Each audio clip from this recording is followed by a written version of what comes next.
তো বন্ধুরা, খুবই দারুণ একটি ভিডিও, ধৈর্য ধরে 30 সেকেন্ড দেখো, দারুণ একটা জিনিস শিখতে পারবে। তোমাদের মধ্যে অনেকেরই কনফিউশন থাকে যে কখন দন্তের ন হবে, কখন মূর্ধন্য ন হবে।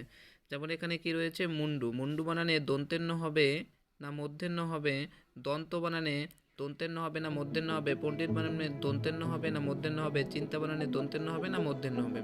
এরকম দন্তের ন হয় তয়, মূর্ধন্য হয় তয়, বা দন্তের ন কখন হয়, মূর্ধন্য কখন হয়, তোমাদের মধ্যে অনেক কনফিউশন থাকে।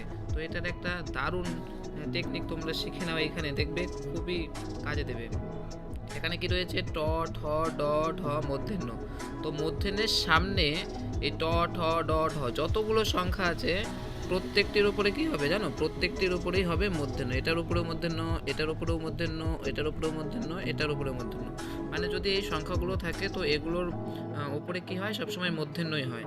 আর নিচে যে সংখ্যাগুলো আছে দন্তেন্যর সামনে ত, থ, দ, ধ, তো এই প্রত্যেকটি সংখ্যায় যখন দন্তেন্যর সামনে, যখন সামনে বা নিচে এই সংখ্যাগুলো থাকবে, উপরে সবসময় কি হবে, এই দন্তেন্যই হবে। তো ক্লিয়ার? যেমন এখানে তাহলে কোন বানানটা ঠিক, মুন্ডু বানানে এখানে কি রয়েছে, ড রয়েছে। তো এখানে ড কোথায় আছে, এখানে, তাহলে মূর্ধন্যটা ঠিক, এইটা ভুল, তাই তো। তো তারপরে কি আছে, দন্ত। দন্ত মানে এখানে নিচে কি রয়েছে, ত। তো ত কোথায় রয়েছে, দন্তেন্যর সামনে। তো এইটা ঠিক, এইটা ভুল। পণ্ডিত বানানেও একই রকম, পণ্ডিত বানানে ড কোথায় রয়েছে, এখানে।